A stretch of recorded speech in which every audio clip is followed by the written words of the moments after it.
الله وبركاته. طبتم وطاب يومكم عامرا بذكر الله، ألا بذكر الله تطمئن القلوب. إخوة الأحباب، أحباب الحبيب مصطفى صلى الله عليه وسلم، يقول رسولنا الكريم: تركت فيكم ما إن تمسكتم به لن تضلوا بعدي أبدا. كتاب الله وسنة رسوله صلى الله عليه وسلم. في الحقيقة يعني ببساطة، كلما تعمقت في البشر وفي أحوال البشر وما الحال الذي وصل إليه كثير من البشر، يعني مش هذا الموقف ليس موقف يأس، ولكنه موقف تأمل. يجي تلاقي واحد يقول لك: ايه ده انا افرمك يا عم، انت ده انا افرمك، اوقفك عند حدك، مالك في ايه؟ كويس، بس مش تفرمه. كل انسان ممكن يوقف التاني عند حده، بس ما يعرفش يفرمه. ليه؟ لان ده يعني انا بشوف انه كبرياء، بشوف انه تعالي على الناس، بشوف انه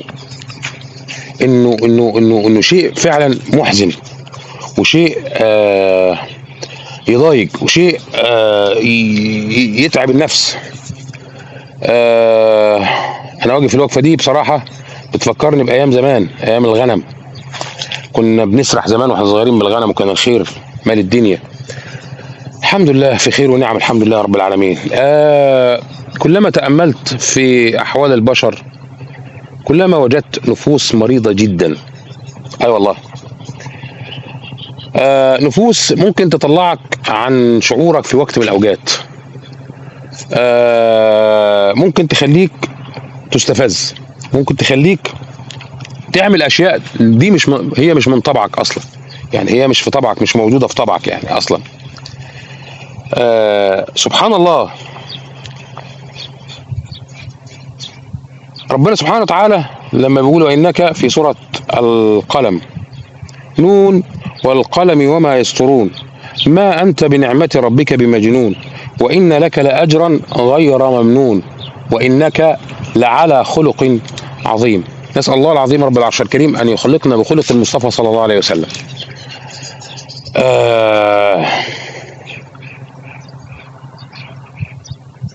مش عارف يعني مواقف كتيرة، والناس أصلا عمالة تسوف في إنها ما تفكرش في نفسها، وما تفكرش إنها هتجابر ربنا سبحانه وتعالى، وما تفكرش في الآيات الكونية والآيات الحسية الملموسة. يعني مثلا يعني نسأل الله رب العرش الكريم أن يرحم جميع موتى المسلمين. موت الفجأة أو موت الفجأة حصل لأحد الفنانين بتاع المهرجانات، والله ما أعرفه إلا امبارح، الحمد لله. نسأل الله العظيم رب العرش الكريم أن يرحم شبابنا ويصلح حالهم جميعا يا رب. وبيستدعين الموقف ده أو المواقف اللي زي ديت، إن الواحد يقف كتير جدا عشان يعني يشوف إن في الآخر موت شوية وتندفن في التراب وقصتك خلصانة. فجأة بعد العز وبعد المرح وبعد هوب، سيب اللي في ايدك وتعالى كلم سيدك. طب امال الناس اللي قاعده عماله تسوف، وعماله ترازف خلق ربنا، وعماله تسرق في خلق ربنا، وعماله تخرب، وعماله تنشر الفساد.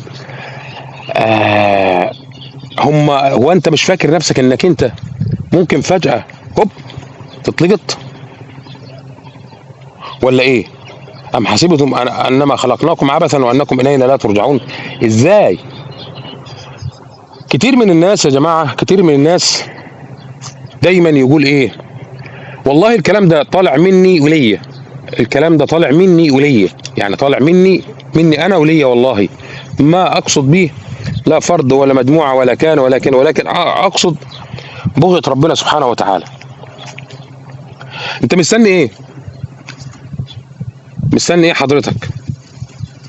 مستني ان يجي لك الموت فجأة وتعمل زي اللي قالوا وقالوا ان هي الا حياتنا الدنيا وما نحن بمبعوثين ولو ترى إذ وقفوا على ربهم قال أليس هذا بالحق قالوا بلى وربنا قال فذوقوا العذاب بما كنتم تكفرون.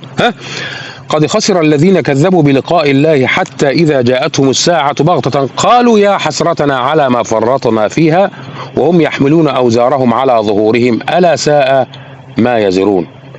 بئس الحمل، هذا الحمل الذي الذي تحمله على كتفك وأنت أمام ربك.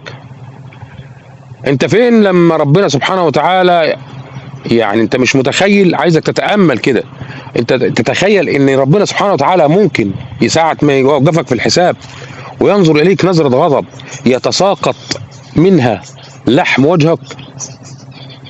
ما تحسبهاش بحساباتك الدنيا دي ان الانسان لازم يكون مش عارف، لا ده هو اللي خالق وهو اللي يقدر يعمل. محدش يقدر يعمل غير ربنا سبحانه وتعالى. انت ناسي الموضوع ده، ناسي ان هتقف بين ايد ربنا سبحانه وتعالى وتسأل عن كل النعم اللي ربنا سبحانه وتعالى اعطاها لك، ويقول لك كم اذيت من البشر وكم تعبت البشر وكم خربت وكم وكم وكم وكم وكم وكم ظلمت وكم وكم وكم وعملت وعملت وعملت وعملت. انتوا عارفين المشكله الاساسيه في بني ادم ايه؟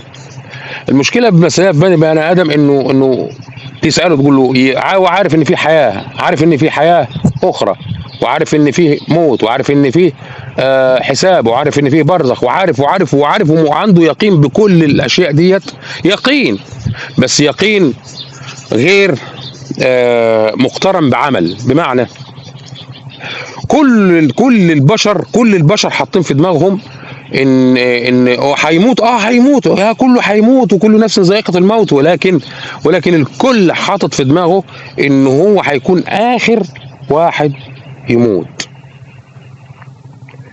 بص يا حبيبي، انت مش اعز على الله من نبيه صلى الله عليه وسلم. بص يا حبيبي، انت مش اعز على الله من الانبياء والرسل. انت مش اعز على الله من المؤمنين الصادقين.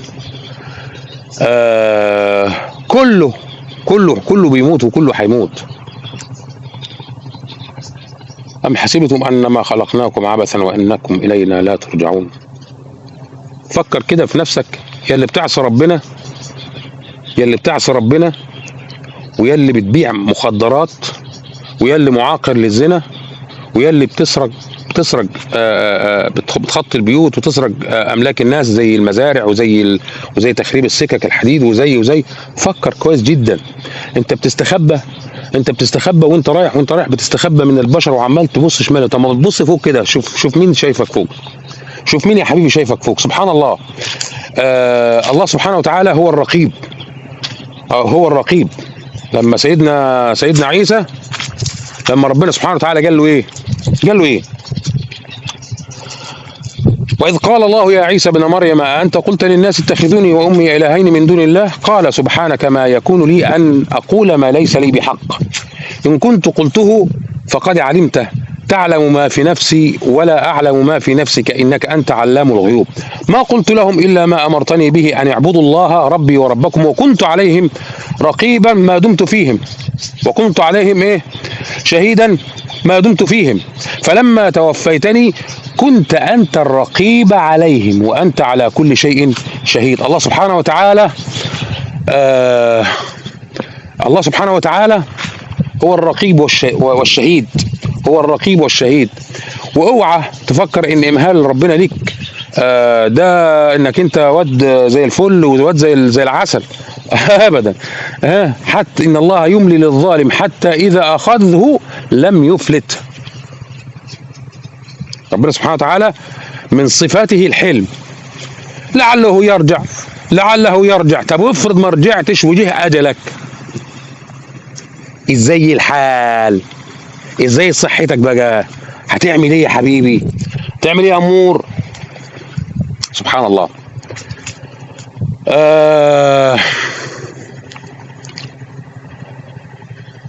يا عباد الله، عيشوا حياتكم ببساطة. عيشوا حياتكم ببساطة. الحياة أبسط مما تتخيل.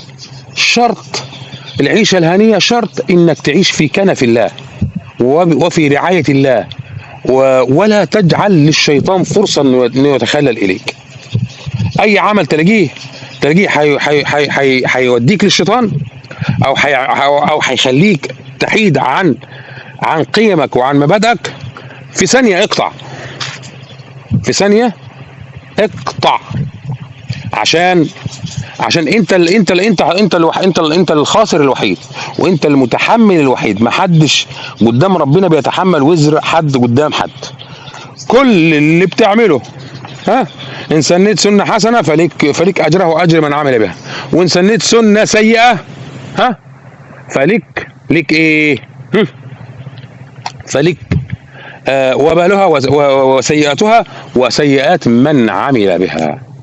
الله سبحانه وتعالى حليم كريم، وقضايا، وكل القضايا اللي موجوده اللي انت شايفها دي كده كلها محسوبه. مفيش حاجه، مفيش، الكون ده مش مخلوق عبث. مفيش. وما خلقنا السماوات والارض لاعبين. يعني انا ربنا ما خلقش السماوات والارض ده عشان يلعب بيهم، لا، لحكمه هو يعلمها. ألم يعلموا أن السماوات والأرض كانتا رتقا ففتقناهما؟ هما الاثنين مش كانوا فوق بعض؟ أنت شفت وعرفت؟ شفت وعرفت، شفت وعرفت وتيقنت بكلام ربنا سبحانه وتعالى في كتابه. والدليل على كده السماء فوق والأرض تحت. فإن اللي رفع السماء دي واللي حط الأرض تحت قادر على إنه كان الاثنين يبقوا على بعض ويعمل عملية الفتق. تأمل يا أخويا، تأمل يا حبيبي في كون الله سبحانه وتعالى. تأمل يا صديقي يا غالي في دنيا الله. أنا دايما كده أحب أسميها المسمى ده، هي دنيا الله. دنيا الله حلوة جميلة خضرة، لكن تصبح جميلة وأجمل إذا عشت في كنف الله وفي طاعة الله. وكلنا أخطاء وذنوب، ما لا أنا ولا أنت ولا حد فوق الذنوب، لكن ذنب عن ذنب بيفرق، وخطأ عن خطأ بيفرق. في واحد بيذنب الذنب ويتمادى فيه وماشي فيه، وفي واحد يذنب الذنب والخطأ والخطيئة وكل الأعمال المنافية اللي ربنا سبحانه ما يرضاش، ويتمادى ويمشي في نفس الطريق متمادي. طب وانت ماشي في نفس الطريق جالك الموت، انتهى الموضوع. لكن المؤمن الحق انه لو عمل خطيئة يرجع لربنا سبحانه وتعالى ويستهديه ويستغفره. فزي ما بنشوف يا جماعة، الناس ما فيش حد كبير على الموت، لا صغير كبير على الموت، ولا كبير كبير على الموت، ولا متوسط كبير على الموت، ولا بعيد عن منأى أعين ربنا سبحانه وتعالى، ولا بمنأى عن أعين الله سبحانه وتعالى. محدش، الكون كله، حتى الورق ده، حتى الشجرة دي، وما تسقط من ورق أي الورق الساقط ده أهو، الورق اللي ساقط ده، وما تسقط من ورقة إلا يعلمها، ولا حبة في رطب ولا يابس إلا في كتاب مبين. خد في بالك، مفيش حاجة في الدنيا ربنا سبحانه وتعالى دايما كده، وما الله بغافل عما تعملون، وما الله بغافل عما يعملون كده. فانت دايما يا حبيبي، دايما تكون عينيك على السماء، على ربنا سبحانه وتعالى. اي والله. نسأل الله العظيم رب العرش الكريم أن يهدي جميع المسلمين، وأن يصلح حال جميع المسلمين يا رب العالمين، وأن يهدي جميع البشر إلى الله سبحانه وتعالى. وزي ما قلت لكم، دنيا الله حلوة خضرة جميلة، فعيشوها بما يرضي الله. والإنسان على فكرة الالتزام عمره ما كان قيد. الدليل الواحد بيطلع ويشوف ويقعد في ارض الناس اهوت وزي الفل، والحكايه واسعه، وربنا سبحانه وتعالى موسع على عبيده. وما ربنا سبحانه وتعالى ما حرمش ملذات الدين انك انت تستمتع بيها. قل من حرم زينة الله التي اخرج لعباده والطيبات من الرزق. واخد بالك؟ البس، كل، اشرب، لكن اعمل الصالحات. ودايما كده دايما كده يا حبيبي ايه، لما لما تعمل سيئه، اعمل حسنه بعدها على طول، واتبع السيئه الحسنه تمحها. شكرا لكم والسلام عليكم ورحمه الله وبركاته.